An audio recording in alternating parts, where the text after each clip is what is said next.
Okay, you've been today, all the preparations and things for fights, you've been through hundreds of times probably. But is it different for you now as a trainer, father, than it was as a fighter? Yes, it's a lot different when it involves someone else. Um, when I get hit, I know how it feels. I can deal with it, or sometimes I can't, not too good. But I do know me.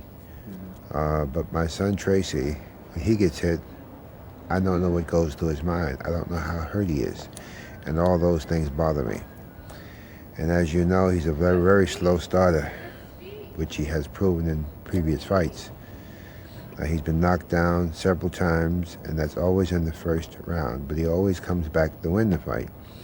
So my main worry is getting past the first round. See, I'm very tense, very nervous, um, very ill at ease. I can't explain it. Because you have no control over it. I have no control over that. And I keep telling him to start faster, start faster. And he tries, but I guess his body mechanisms aren't as some guys who do start fast. He's just a slow starter, period.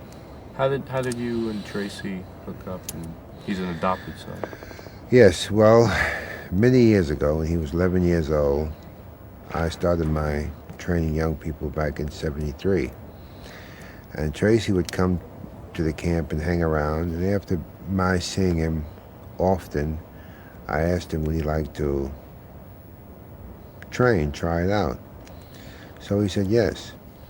So I gave him trunks, shoes, and all the other gear. And he began training, and I saw how quickly he picked up on things, much quicker than anyone else that's ever been in my camp. So I began to think, this kid has a lot of ability, but how much determination does he have? Well, we'll learn that later on down the line. So as time went on, he continuously won fights. In fact, he won the kid gloves, and he got a chance to travel to Santo Domingo, where they have exceptionally good fighters there. I have been there myself. And I've visited the various gymnasiums. I knew they have very good fighters there because sometimes those guys have nothing else to do, so they'll train 2 and 3 times a day just for something to do, and they were very hungry. So when Tracy traveled with a team of 12 to Santo Domingo to fight the Dominican team, we only had 3 winners, and Tracy was one of them, see? And I held him back from the Golden Gloves until he was 18, because I wanted to be sure that he was going to give a very good account of himself. He won the gloves at 18. He also won it at 19, and now he's fighting professionally. Okay, you saw he was a good fighter and determined and everything else. What made you want to adopt him as a son? Oh, yes, I got away from that, didn't I? What I mean is he would hang around the camp. I gave him and he began to train. And then when everybody's training is all finished, many of the guys would go home or go to various places. But I noticed Tracy always hung around like he had no place to go. Sometimes he would sit on the rock over by the gym. I could see him from the main house, sitting on the rock. So I would walk over to him, and we would talk, and I could say, he doesn't talk. You got to, everything he says, you got to pull out of him. And you got to push to really make him say a whole sentence. You know, he was very, very quiet. I guess shy, too. So after a while, I asked him, I said, would you like to help me around here? I'll pay you. He said, sure. So he helped me by cutting the lawn, weeding, hedges, and all that. And then after helping me for quite some time, he asked me, I said, Tracy, why don't you spend the night, He said, I'd like to. So in the gym, we have a kitchen, a bathroom, all the facilities and everything. And we used to, I'd cook out in the yard, and we would cook for him also. And after a while, that one night, I noticed a week and a half later he was still staying there. So I didn't say anything. So he stayed in the gym for the whole summer, and then he would naturally start going home when school started. And then by the time he was 13, I think it was 13 or 14, his mother was going south. And he didn't want to go with her. He wanted to stay with me to pursue a career. So I told him, I said, well, you know, Tracy, I said to him, what would you like to do, when he came to me and said his mother's moving to the south in 2 weeks and he doesn't want to go with her. So I said, well, what do you want to do? He said, I don't know. I said, well, you know you don't want to go with her, right? He said, yeah. I said, are you sure? He said, yes, I am sure. I said, well, what do you want to do? He said, I don't know, which I knew he knew. But I tried to get him to say it, but he wouldn't say it. So finally I said, Tracy, do you want to stay here? Yeah, I'd like that, you know. So I said, why didn't you say it? He said, you didn't ask me. I said, I did ask you. Well, anyway, one thing led to another.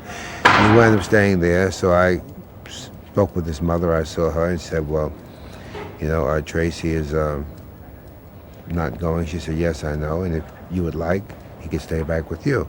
I said, well, in that case, I'd have to become his legal guardian, you know. And she said, that's all right, too. So I became his legal guardian. Then a year and a half later, I adopted him. Did you see any of yourself in Tracy? I saw more of myself in him than in myself, believe it or not. He was quiet. He had no confidence as far as speaking out was concerned. All I could ever get is a yes and a no. But yet he could sit down and talk to my wife for hours. And the moment I come in the room, nothing. So she has a way of, a unique way of bringing things out in an individual. I always thought I had a unique way too, but obviously I don't, or maybe it's the fact that he has too much respect for me. And I tried to explain to him that, Tracy, I am just as human as you. I was fortunate. And I tried to explain to him how my childhood was, how I was worse off than he was, you know. And I tried to explain to him that the fellow you see today is the same guy of yesterday, except now I have a better camouflage. I wear suits, I have a couple of cars, I live in a big home, I have a lot of luxury, but I'm still the same guy, trying to bring him down, you know, and don't think so much of me. Hold on 1 second, we're gonna... Sorry for the delay. It's all right. Why don't you talk about where you came from in North Carolina and how... Well, I was born in a little town called Waco, North Carolina, but I remember nothing about it simply because my mother moved north when I was maybe 5, 6 months old. And I was brought up in Brooklyn. I lived in Brooklyn all my life, and I always thought I was born in Brooklyn, but I found out later on that I was born in Waco, North Carolina. I had 8 brothers and 2 sisters. My father worked 6 days and sometimes 7 days a week to put clothing on our backs, food on the table. I would imagine everybody in the neighborhood was poor. We weren't the only ones. And they're struggling to make ends meet. And I guess after I got older, maybe when I say older, I mean 9 or 10, I'd always see my father come in on Fridays. He would give the check to my mother, or the cash. He would sit down for dinner, and many of the times he would fall asleep before she even put it on the table. But my job was to soak his feet. So I used to, you know, get the pail in water and soak his feet and all that sort of stuff. And after a while, seeing him come in, the way he was, how tired he was, and how much he worked, sometimes he would get up at the wee hours of the morning to go to work, and I would always hear him get up. And I would say to myself while I'm in bed, how can he get up? It's so cold. But he would go down the cellar, make the fire. We had the coal stove. And then he would off to work, and the heat would come after he would leave, where he didn't even appreciate the heat. In other words, he left to go to work in the cold. And now the heat's coming up for us to get up and go to school. So after a while, you get guilt feelings, you know, which I got very badly guilt feelings about it. So I started running away from home, playing hooky from school, not going to school, staying away from home. And many times I had a way of getting into the house in the wee hours of the morning, 2, 3, 4 o'clock in the morning. I'll go around the corner to Sheffield Farm, which was a milk factory. We always drank, so there was never enough milk. There was never enough milk. And I would sometimes get a whole crate of milk and put it in the refrigerator and go back out.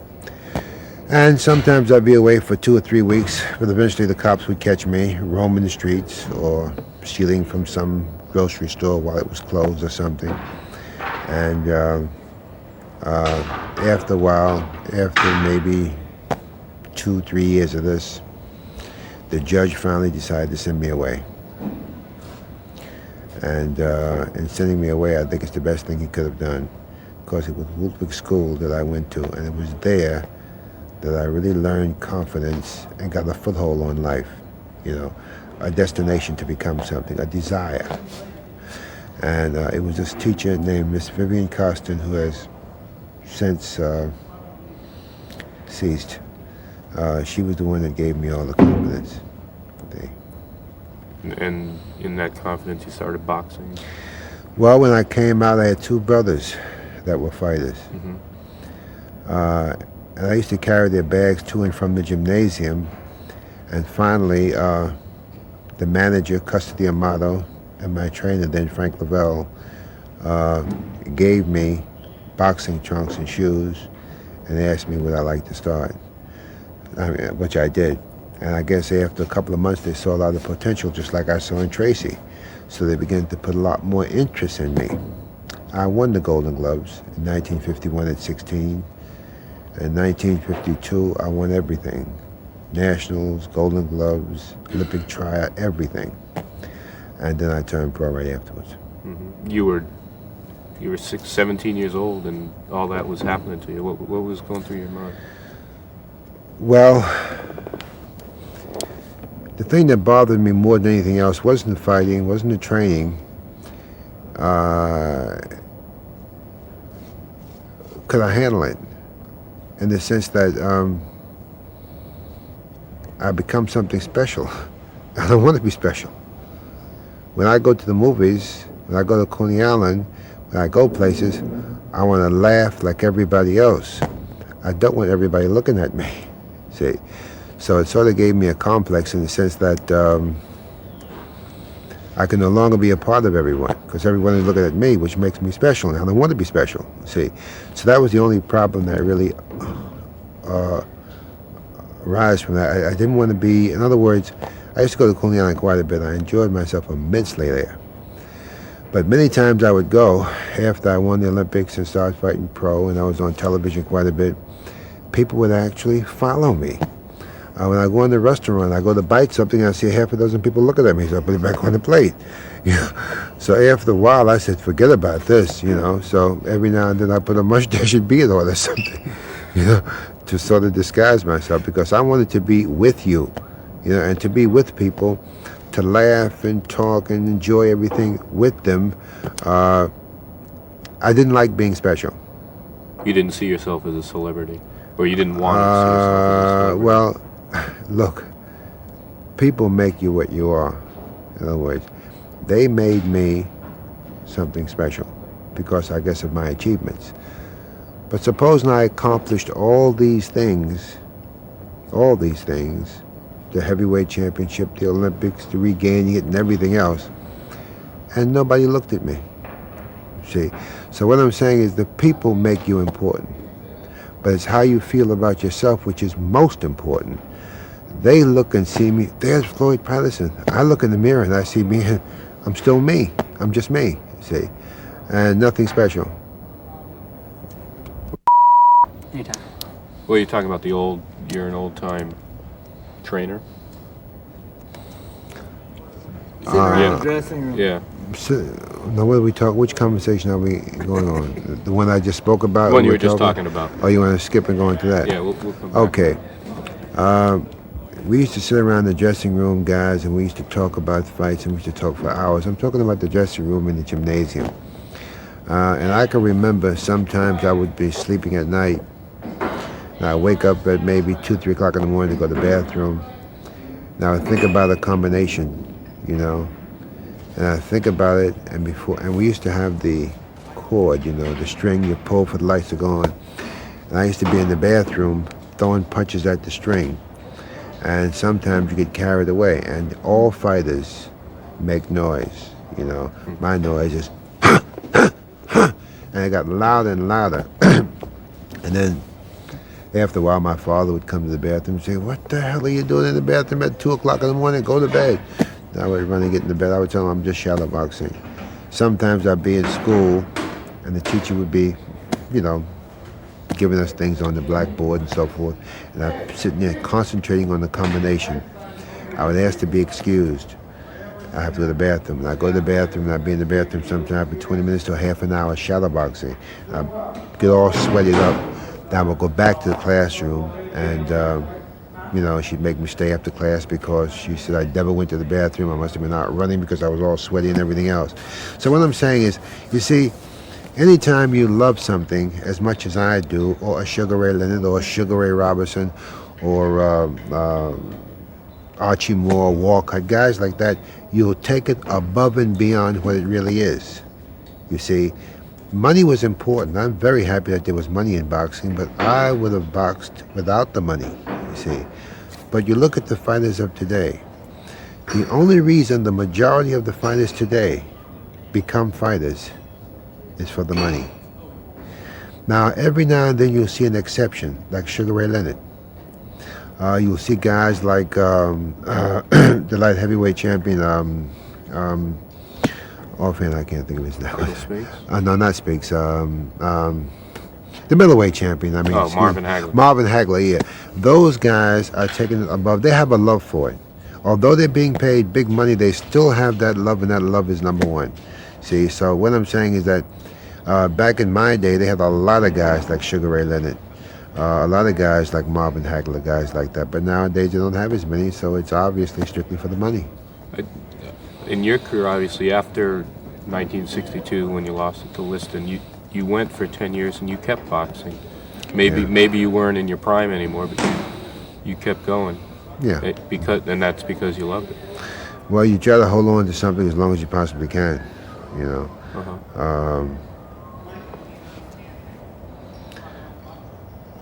In my opinion, every fighter that takes it above and beyond, and it really puts a lot into it, has a special kind of a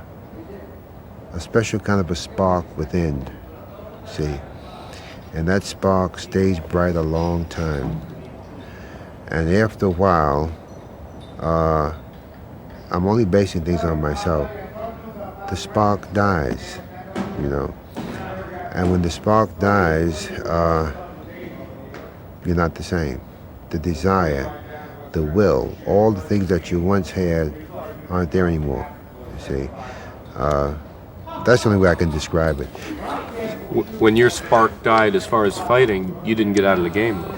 You went to train. My spark did not die then. My spark died when I married my second wife. Okay. There was a greater love for her than boxing. I had a first wife too. But somehow, boxing was the number one thing. Nothing ever surpassed that. I finally found something that surpassed boxing. When I married my second wife, then I realized that something was gone. I realized it in the gymnasium. But as the years went on and on and on, and it wasn't until near the end that I realized what was gone. I accepted it, and I didn't fight anymore. When did you meet her? I met her back in 1963. And I married 1965. So for 7 years, I pushed to try to get back what I once had.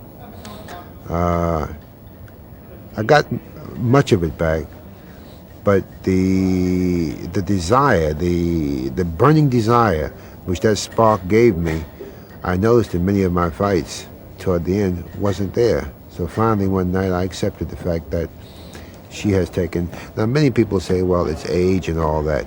Well, age may play a part, but not that big of a part, really. See, I think it's all in the whatever is up here. See, that's my belief. And I think if I hadn't met her, I think I would have went on and I would have been successful in 1972 in my last fight. I think I would have been successful, but there was something that took over, which pushed the spark out and put something else in there. And you've done almost everything in boxing. You were an amateur champion, you're a professional champion, Olympic champion, you're a trainer, you're a New York State commissioner of boxing. Is there anything now in boxing or out of boxing that there's something you haven't done that you'd want to do? I'd like to be buried in the ring when my time comes to go. No. As long as I can stay close to boxing, whether it be a trainer, a manager, or through my son, Tracy. Like I say, he reminds me so much of myself that it keeps me. See, what I'm trying to do is put everything that I have in him and more. Now, what's good for me may not be good for him, but the know-how. In other words, I will give him the know-how. He can do it his way. But it's the same thing. You see what I mean? So having someone like that, plus all the amateur guys that I train, it just keeps me very close to the sport I love, boxing. Okay, let's go through your career a little bit, your professional career. You won a vacated title. Marciano had vacated the title. Yeah. And you fought Archie Moore to win the title. Yeah. Who's the toughest guy you fought? Well, you can hit that from two different directions, from a psychological standpoint or a physical standpoint. The two hardest fights that I ever had from a physical standpoint was with a guy by the name of Hurricane Jackson and George Chavello. Those fights were very, very hard fights because after I fought the fights, although I won the fights, I was in bed for a week after the fight, suffering from the fight. See, now from a psychological standpoint, I would say the two toughest fights I had was the first one with Cassius Clay and also Sonny Liston. Those were the two most disappointing that affected me from a psychological standpoint. What about your first loss to Johansson? That also, excuse me,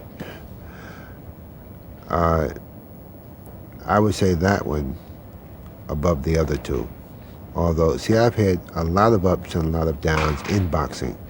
But when I look at all the downs and look at all the ups, I would say the ups outweigh the downs, you know. I read something that after your first, I guess going into your second fight with Johansson, it was the only time you ever hated a guy in the ring. Is that true? Well, I hate to use the word hate. Let's say I disliked him immensely. Most people say I dislike him because of what he did to me, but that's not true. Because what he did to me, I was trying to do to him, but he beat me to it, so that was all right. But it's after he did what he did, he went around, I saw him on the Ed Sullivan Show, other television programs, newspapers, magazines. He belittled me. He kept talking me down. I could never fight. I'm not really a puncher. I'm nothing but a bum. He called me, you would think we had a personal vendetta, that I didn't know this guy. He didn't know me. And I was wondering, why did he dislike me so much? So, as I trained for the fight, I've never trained that long for any fight. Because, as I said, that burning spark within, see, I said to myself, I'm going to prove to him. I said, I will probably lose the second fight. I didn't go in overconfident like I'm going to knock this guy out. All I can only guarantee was that when I go into the second fight, after I get knocked out or after I lose or whatever, he's going to have difficulty raising his hand in victory. That was the only thing I can guarantee.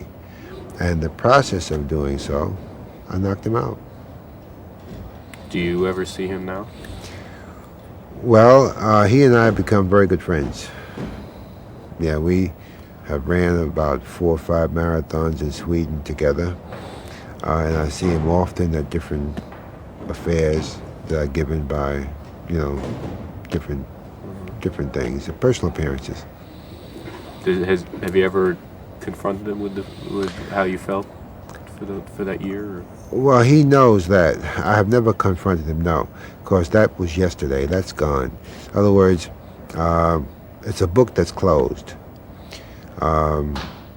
He and I have become very friendly. In fact, we were in the Superstars together some years ago, and this is the first time my wife was able to meet him. And, they have it's called the room where they have the alcohol, and what do you call those rooms? I can't think offhand. In the hotel, they have a special room where they have sandwiches and everything. Well, whatever. Hospitality, that's it. Yeah. I couldn't think of the name. Anyway, we saw him in the hospitality room. So what happened is we sit in the hospitality room up until 4 o'clock in the morning talking, he and my wife and me. And he was drinking a little bit. I don't drink. And I'm telling you, I was laughing so much I was crying. Some of the things he was telling me. See, when he gets a couple of drinks in him, he talks real free. And some of the things he was saying really, really, made me laugh. My wife too.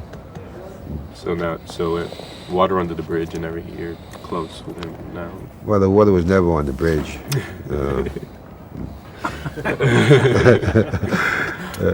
Why don't you talk? You have ties to Sweden a little bit. You started up some businesses there. How did that? Well, I actually wanted to live over there part of the year. You see, because when I lost Ingemar Johansson back in 1959, I guess most of the people, well, not the people, but I guess through the press, sort of wrote me off. There were only 9 million people in the whole country of Sweden. I got more mail from Sweden than I did this country, we have 230 or 40 million people here. So anyway, I got more mail from there. So I said, if I am fortunate, if I regain the title, I will celebrate my victory in Sweden, because that's where I got my confidence from. Part of it anyway. Many of the letters read, we are happy Ingemar won, but we are very sorry he won it from you. You had to be the one. So I went to Sweden right after I won the heavyweight championship in 1960, and it's the greatest reception I've ever gotten. I've ever received. Why do you suppose that is? Well, don't ask me. Yeah, I'm not going to question that one. No, leave it the way it is. We don't want to change it. Do you still go over there? Oh, yes, I still go over. I usually go over every year to run the marathon, sometimes twice a year. Also, Ireland. Yes, I go to Ireland every year, too. In fact, my whole family went back in August, and we stayed there a month. Just for relaxation? No, my mother-in-law has a home there, you see, and although she lives with us, she has a home there, and we go over every year to see to that everything is copacetic at the house. No water leaks, the roof is still there, and everything else. And that's it. And plus the fact I like the people in Ireland also. Mm-hmm. You do too, huh, Phil? Yeah. You're Irish, huh? Yeah. What part are you from? Central, Roscommon County. Roscommon, I've been there. From County Offaly, Mead, all up around there. Yeah. Good folks. That's where your wife is from. She's from Sweden. No, my wife was born in this country. Her father is Swedish. Her mother is Irish. So she's a combination. So you're splitting the difference in both of them. Yeah, well, I happen to like both countries. Yeah. A bonus. Let's get back to your boxing. You, as far as heavyweights are concerned, you're not large. You're not a big. You fought at what, 185, maybe 190 at the top. I won the title at 182. I stayed that weight for 3 years. 4 years. I was 182 when I fought Nigma the first time, which was 159. It was 1959. 1960 when I fought him, I was 190 pounds. I gained 8 pounds. How did you must have had to compensate some way? You weren't I as never big as knew the the guy. weight was there because my pants, everything fit the same. My shirt was a bit tight, but my pants were all the same. So I've always, we didn't have a scale in camp, so I assumed I was 182. When we went down for the weigh-in, a pre-examination before the fight, I got on the scale and said 190. I said, there's something wrong with the scale. So it was checked and rechecked, and that was what I weighed. Change tape. We don't talk about him. Yeah. Why don't you talk, I guess, your second fight against Liston in Chicago when you left into disguise? I guess, was that a practice of yours? I've done that before. I see, as I said, going all the way back when I wore disguise, no one would ever recognize me then, so I say, why should they recognize me now? You see, when you have a lot of people rooting for you, pushing for you to do something, and you don't do it, you have failed the people. And these people bought tickets to see me fight and to see me win. All right, so I lost, disgracefully lost. So I was ashamed. And I have learned one thing out of being ashamed. It took a lot of years. Never to be ashamed. Never be ashamed of being ashamed. Because we're all human. None of us are special. Of course, if things are weighed by the dollar, which they're not as far as I'm concerned, then you will see there's a lot of special people that ride around in limousines, chauffeurs, and all that. But we're all the same people. You see what I mean? So no matter how rich or how poor or whatever kind of disguise you are, you're no better than I, and I am no better than you. Yeah. Do you see yourself as I don't know if typical is the right word. I wouldn't suspect that most boxers have the same frame of mind that you have. Why would you say that? Just you're soft-spoken. I think you're very principled. You're very hard and good, fine beliefs, and I think that. I don't think people really look at boxers that way. Well, I don't really care how people look at boxers, but I do know that fighters have an awful lot of feelings. I would say they have more feelings than any other sports figure, whether it be football, hockey, basketball, any of them. I would say fighters have the most feelings. See, and I would say that they're in the roughest sport. This is not a team sport. It's only a team sport outside the ring. But once you get in the ring, it's no longer a team sport. I would say fighters have a lot of feelings. Of course, sometimes fighters are put on a certain pedestal that they try to live up to. Fighters, you get the impression, macho, strong, and all that sort of stuff, which is, in my opinion, bullcrap. Macho inside the ring, but outside the ring, they're just like you and I. We're no different. And I think they all have feelings just like you and I.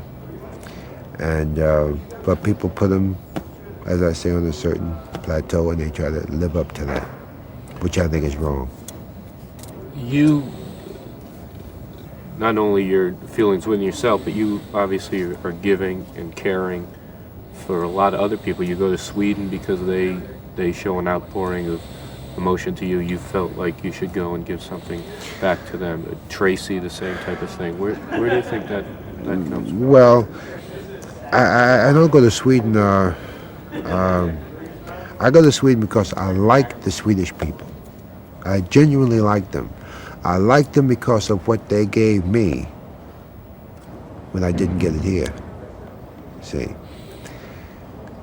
Now I felt very, very bad when I lost the championship. Extremely bad. I let my country down. I let the title get out of this country into another country. It wouldn't be so bad if a guy from California or Chicago or someplace else won it, but I have let it go to the other side of the ocean. So I felt I had let my whole country down. So at the same time that I'm getting these letters from Sweden, I'm reading our papers. And there was headlines in one of them, I don't know if it was the Post or the News, or one of them said, the best thing for boxing was for Floyd to have lost the championship. And I'm reading this, I said, but this is our paper. How can they say this? You know? And many of the press, I guess they didn't like my manager then, so they said a lot of derogatory things about me, me all indicating that the best thing was for Ingemar to have won.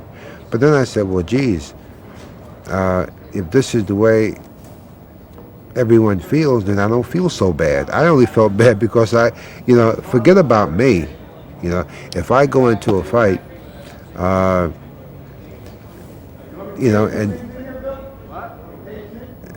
everyone in the arena is rooting for the other guy, and I lose, and everybody wants to see me lose, I don't feel bad. But when everybody wants to see me win and I lose, that's the difference, see. So it's not so much me, it's them. So what I'm saying is I go to Sweden now because of what they did 25 years ago. And I'll never forget it. But I think that takes a special kind of person to keep doing that, doesn't it? I don't think so. You would, wouldn't you?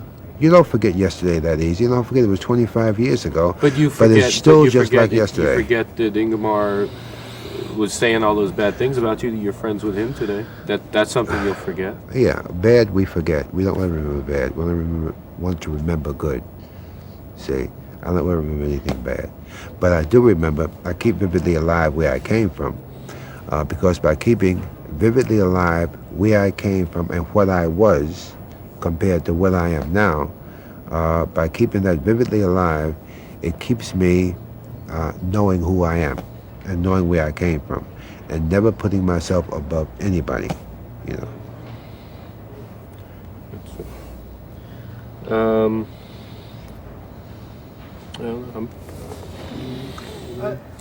I'd be interested. I think people would like to know what, maybe answer to Joel too, because you're looking at him and saying, what you're doing now. Tell us, describe your house, your day, what you usually do, in addition to obviously going to the gym. Well, today I'm traveling quite a bit. I was at a roast for Cassius Clay about 2 weeks ago. I just came back 2 days ago. The roast was in New Orleans. I just came back from California 2 days ago. I was in Los Angeles where they inducted myself along with Kid Gavilan in the Hall of Fame. So I do a lot of traveling, and when I'm not traveling, I'm home with my family, which I prefer. I run a gymnasium for young people. The gymnasium is open 7 days a week. Whether I'm there or not, the guys still train, but whenever I'm home, I always go in the gym. So, and also, Mayor Koch appointed me on the committee, the sports committee for sports of New York City. And also, he also appointed me as one of the directors on OTB, that's off-track betting. See, so we have meetings, a couple of meetings a month, and I enjoy what I'm doing. The thing I enjoy most of all is being in the gym and being with my family. Mm-hmm. What about money? What about money? Well, you were able to do very well and to keep at least a good portion of it compared to a lot of boxers. You were smarter and more circumspect and kept it in perspective. I would judge. Well, I have learned through experience, through all of my experiences in life, never to talk about money. All I'll say is I'm comfortable. I'll say no more. One other thing, I think boxing doesn't, I think maybe recently also, hasn't had a great name. There isn't a great fighter. Hagler maybe, but for some reason or another he hasn't. Well, Hagler, Sugar Ray Leonard, you get guys, you know, there are some around now. But as I said, the love is not there anymore like it used to be. Back in my day, there were 8 champions, world champions, just 8. How many do they have now? Thousands. No, they have 18 in the WBC. That's 18 champions. They have also 18 more in the WBA. And now they're establishing 18 more in that other group. We call it the IBF. So now, what are we talking about? 46 champions or 56 champions? See, so when you say, it's hard to say the world middleweight champion when there's 2 more. So can you say the world third of the world champion or something to that effect? You know what I mean? So what I'm trying to say is that it's not like what it used to be. See, I can kind of understand it to a certain degree because television, there's a lot of television now and they're interested in title fights. So what do? You create titles. Instead of having 8, create 46. See, and you have a bigger selling point. But every now and then you'll get a fighter that really takes it above and beyond, like Hagler, Sugar Ray Leonard, and some of the other guys. But you don't. But there's nothing like yesterday. Are there any fighters now that you like to watch fight? My son. Yeah. Well, I love Hagler. You know, he's really something. Yeah. Was that his last fight? Well, I wasn't at it. I saw it on television. Yeah, I thought he fought some fight.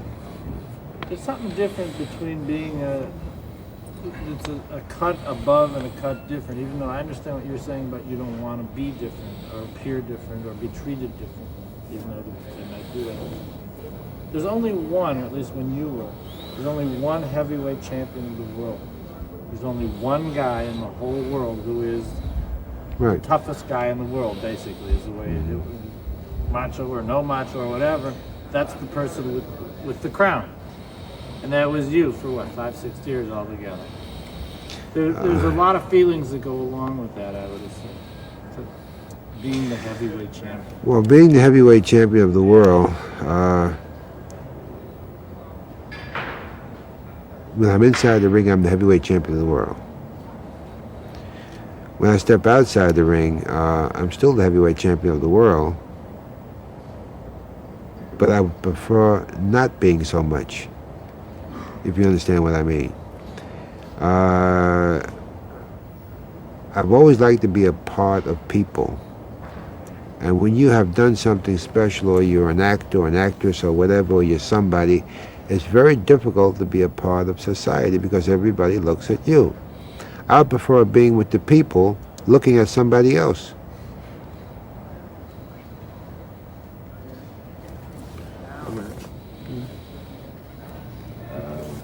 Myself. Huh? Victory over myself. No. No? That was your book. Oh, that's my book. Oh. No. I remember the book. What's the name of it? It was called Man-Child in the Promised Land, which was about the Wiltlick School. Claude Brown. Right, yeah. Did you ever read that? No. Okay. Because there's what happened with him in lots of ways is different. What happened with him was that he came in and had an absolute understanding, came to a sense of himself in that same place, which is what reminded me of it, as you. And you obviously got grounded and centered and clear in your head as to who you were in that period of time, which was a great blessing. It was a gift in a lot of ways. Just a teacher, one teacher. Yeah. Miss Vivian Costin. You talk about her for a second? Yeah. A little more? Well, I was always quiet like Tracy. You know, I would never answer a question. I learned that through grammar school in New York. How everybody used to laugh said my answer sometime, you know. So I said, it was an idiotic answer, if I must say, because when I think about, see, I've avoided all those answers out of my mind, because some of the questions that she would ask, and she would ask me, and I would get up, and it was the difference of day and night. It was so far off key that it didn't even belong in the same room. So that was utterly, so I can see, I can well understand. So in going to school in Woolwich School, never would I answer any questions, you see. So every Friday the teacher would ask a question, and whoever got closest to the question, if they didn't get the question but got closest to it, she would give a bag of candy to them, you know. And I had never participated in this. I mean, I might have been going to school for a year, but I've never participated. In fact, sometimes I wouldn't even listen to the question. And this one particular time, I guess I felt smart. I listened to the question, and it was a question I could never remember the question. The question was based on feelings more than anything else, just feelings. And when she asked the question, I thought about the answer, and I said, I'll bet that is, what else can it be? It can't be anything else. But I said, no, knowing me, it can be. So I didn't raise my hand. So nobody else, some kids tried, you know, but they didn't even get close to what I had in mind. So she said, well, that's not the answer. She said, and she tried again, nobody got it, even came close to it. So then she said, well, the answer is such and such and such. And that was exactly what I was thinking. And when she said that, I got furious. I hated me more than for anything. I jumped up out of the desk and I started running to the hall, and I was running down the hall crying and everything else. And she ran up behind me and grabbed me before I got to the main door and put arms on my shoulders and turned me around. And she said, look me in the face. And I looked in the face, and the water was coming down. I couldn't look in the face. I was going like this, and she said, Floyd, I know you knew the answer. Do you know what that did for me? That one move, it just changed everything, you know. From that point on, she gave me the bag of candy, and she started asking me to clean the room, you know, after school every day, which I did, and she would stay with me. While I was cleaning, she would talk. Now, I didn't know what the purpose of it was for, but she got to know me just through my cleaning the room, sweeping the floor there, and while she sat at the desk and I guess she may have been going over lessons, but at the same time talking, see? And she got to know me that way. And then every now and then she would take me down to New York, and she would talk. She was always talking, take the bus down. And I'd stay at her apartment, and I'd come back the following Monday when she started work, and she was always talking. Now, I don't remember what she was talking about, but I'd always say, why does she keep talking so much? But I was always giving answers, and I became interested after a while. And she really got to know me, you know, and I think that's what really changed everything around. I got such tremendous confidence in myself after that. And from that point on, I would always raise my hand. Sometimes I was close, sometimes I was far away, but I would always raise my hand. Just the trying. And nobody laughed anymore. See, it's important. Yeah. Is that the truth? That's true.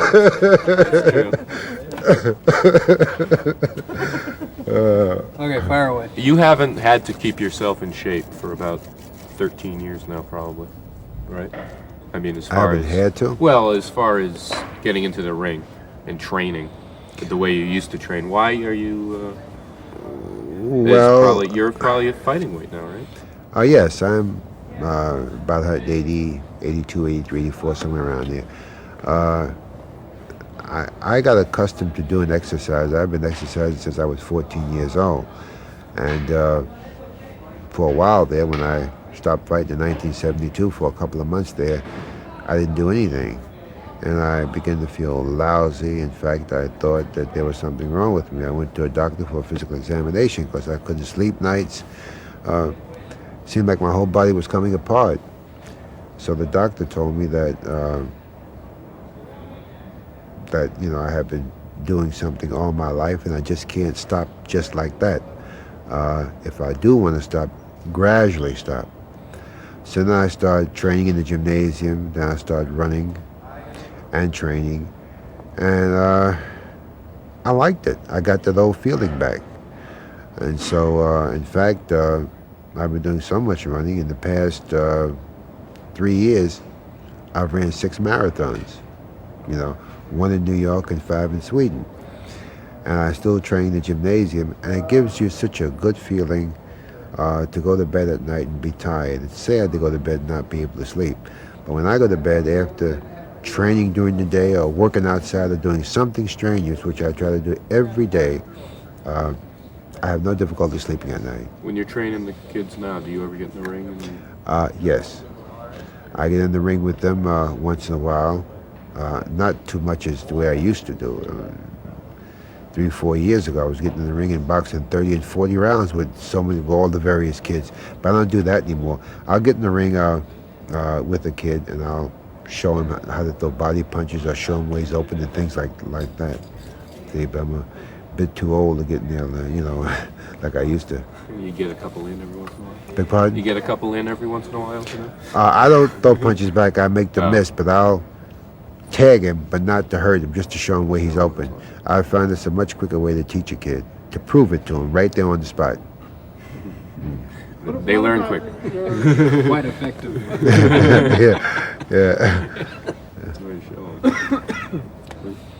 About your physical condition, did you suffer like long-term injuries or pains, or do you think your life was hurt in any way physically by the time what you put yourself through? I was very fortunate. Fortunate in the sense that my defense was as good as my offense. I got hit, but not half as much as some of the guys, or 1/10 as much as some of the guys I've seen. I put as much on my defense as I do my offense. Explain that. And say it to him. In other words, what I'm saying is that when I go out there to fight, I would be thinking strictly of defense. And by thinking solely on defense, the offense came. Now, what I mean by that is this. Boxing is repetition. We do something over and over and over again. We bob and weave and we throw certain combinations and we do it over and over and over in all kinds of different ways and various kinds of combinations. Then we go out there in an actual fight, and a guy throws a left jab, and you thinking in terms of defense, you get under the jab, and all the other punches come. You see? And back in 1972, 71, 72, I found for the first time that I'm up in the ring and I'm thinking about what I'm doing or what I'm going to do or what I'm going to try to do. And it's just not right, because all my life I never had to think. I just thought of defense, and the moment I made the fellow miss, the offense would come. Now I have to think about it and have to plan it.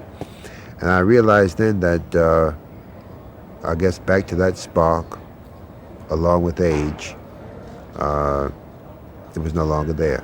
That's why I retired. That's what you call dealing with the fear differently, too. Beg pardon? That's what you call dealing with the fear in a different way. Well, in all actuality, boxing is sort of a revenge sport. But revenge right then and there, not tomorrow or the next day, right then and there. You hit me. It may take me around the two, but I'm going to get you back. Most of the times I'll come right back and try to get you then, but then sometimes I'll bide my time. I wait for the proper opening and I'll try to drop more bombs than what you dropped on me. See, so sort of a revengeful type thing. It's all based around that spark we were talking about earlier. You don't seem to be a revengeful person. That was just a vehicle for boxing. In that sense, but in my sense, it was an altogether different thing. Now, I do not speak for all fighters. I only speak for myself. Now, let me see if I can explain to you what I mean. I have always, during my younger days, felt that everybody was better than me. I've always felt that way during my younger days. When I box somebody, When I beat them, now I'm just as good as they. Do you see what I mean?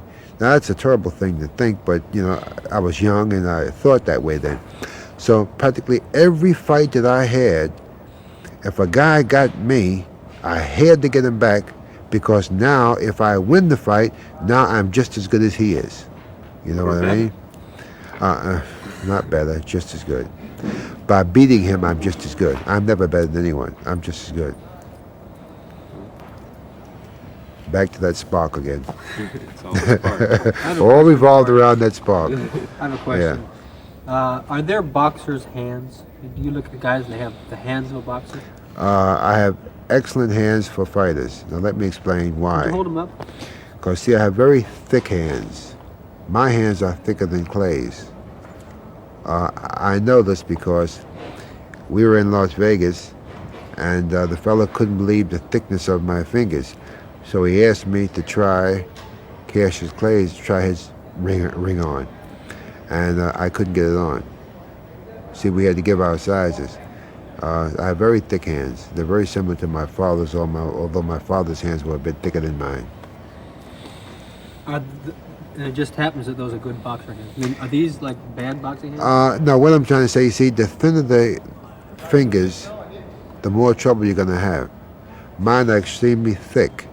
I've never had very little trouble with my hand, only broke the bone here, the fourth metacarpal bone, that's the one behind the knuckle. I broke that on Hurricane Jackson many years ago in Madison Square Garden. That's the only trouble I ever had with my hand, was right here. But that healed with the calcium and all, and I've never had any trouble with it since. What about head injuries? Well, I did get a cut on my head once. I got a cut here. But my brain is intact, if that's what you mean. I've never been hit on the brain.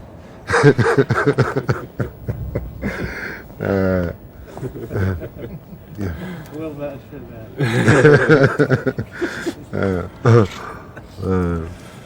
Well, Wonderful. We'll catch up with you.